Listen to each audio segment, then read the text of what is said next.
As I mentioned, we're going to wait until we get our rail funding resolved. You know, I'm still fighting for rail, full force. Thank you, Misty. 20 miles, 21 stations. I'm committed. I have the energy, the drive, and it hasn't unchanged or wavered since I stepped into office in January of 2013. This project is going to be so transformational to those who are here today and those not yet born.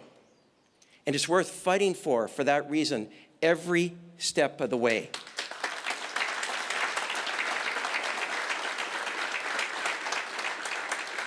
Look at that infrastructure, it's amazing.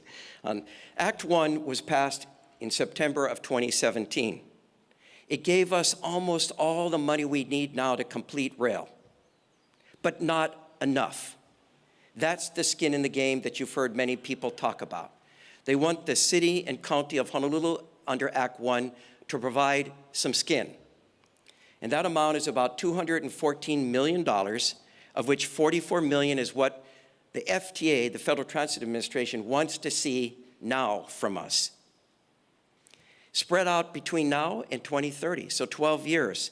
And some may say, well, it's not that much every year, but it's extremely important and it makes a world of difference to the Federal Transit Administration, who is our partner in this project. And council members Menor, Anderson, Monahan, Elefante, and I have met with the FTA on this very issue up in Washington, D.C.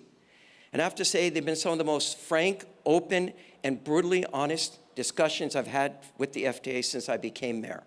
Real working sessions, but everything is on the table. We know each other well enough. We know the issues well enough.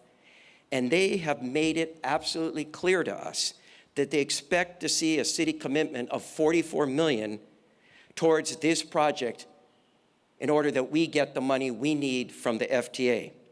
And I believe the most appropriate place to place that money is in our capital improvement budget for a whole bunch of reasons we have now discussed. But to jeopardize the funding coming from the FTA, another $744 million, and maybe if we don't do it to their liking, jeopardize the $806 million we've actually received and that they could ask for back, some or all of it, is something that I do not want to do. And I don't think any of you in this audience want to do.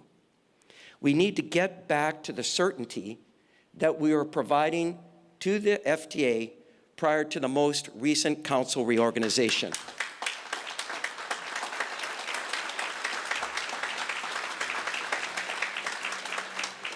And I know that that reorganized council is going to step up and provide that certainty and comfort to the FTA. We have a chair, we have others in the council who fully understand the value and importance of rail and have fought for it along with me since I've been mayor. Finally, and I know some of the HART folks are here tonight, I'm asking the administration of HART and ultimately the board members of HART to hold the line. Hold the line. And what I mean by that is there are a couple points. One, make absolutely certain there is no more further slippage in the schedule for the 2020 interim opening and the 2025 full completion revenue service. Two, do not allow the cost to go above $8.16 billion. And to do this, I think the board and the administration has to pay even more attention and manage better the looming change orders that are coming up. Some of them potentially in the hundreds of millions of dollars. They also need to be on top of condemnation costs. We have one particular property in Kaka'ako where the difference between what HART wants to pay and the owner wants to get paid is in the hundreds of millions of dollars.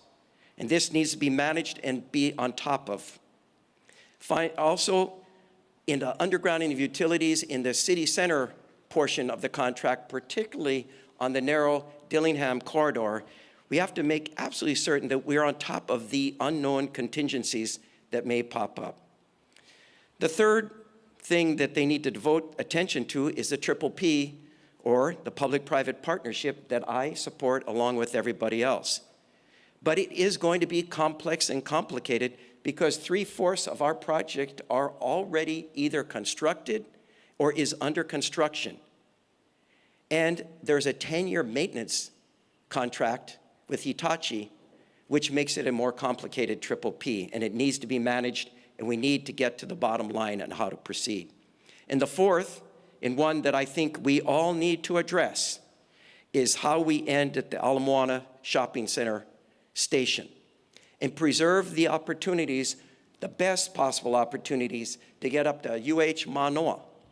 And some of the construction that may occur will limit those opportunities and possibilities, requiring the train backing up and going in another route, which we do not want.